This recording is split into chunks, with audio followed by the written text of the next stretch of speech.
नमस्कार मित्रांनो, आज आपण आलो आहे नाशिक जिल्ह्यातील दिंडोरी या ठिकाणी जाण्यासाठी.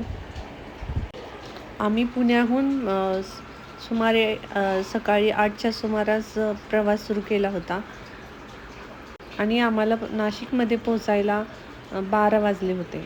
त्यामुळे एका जागेवर बसून खूपच कंटाळा आला होता. त्यासाठी आम्ही पहिल्यांदा रूम बुक केली आणि आमच्यासोबत लहान मुलीही होत्या. त्यामुळे आम्ही पहिल्यांदा रूम बुक केली आणि त्यांना फ्रेश व्हायला सांगितले.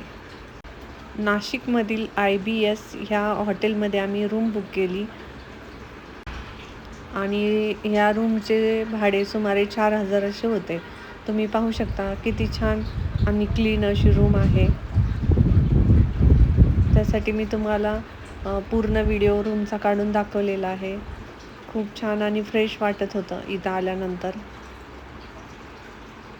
आणि आम्ही 2 रूम बुक केल्या होत्या.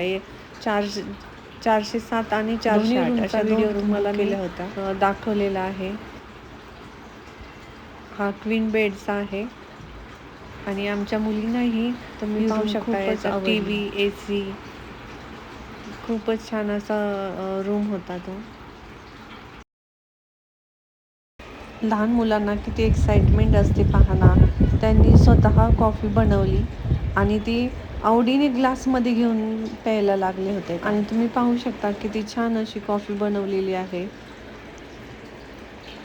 थोडा आराम केल्यानंतर आम्ही नाशिक जिल्ह्यातील दिंडोरी या तालुक्यामध्ये असलेले स्वामी समर्थ केंद्रामध्ये, या ठिकाणी नाशिकमधून 20 ते 25 किलोमीटरवर अंतरावर असलेल्या केंद्रामध्ये आम्ही भेट दिली.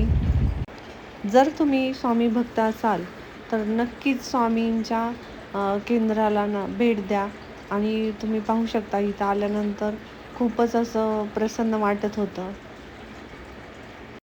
स्वामी केंद्रामध्ये भक्तिमय वातावरणात आम्ही पूर्णपणे रमून गेलो होतो. स्वामींच्या आतील मंदिरामध्ये व्हिडिओ काढण्यास मनाई असल्यामुळे मला तो व्हिडिओ घेता आला नाही. तसेच तुम्हाला जे पूजेसाठी आवश्यक लागणारे साहित्य असेल तेही तुम्हाला इथे लगेच मिळून जाते. त्याच्यानंतर आम्ही फिरल्यामुळे आमच्या मुलींना खूप भूक लागली होती. त्यामुळे तिथेच आम्ही भेळ आणि भजी खाल्ली आणि तिथून पुढे प्रवासाला सुरुवात केली. व्हिडिओ पाहिल्याबद्दल थँक्यू.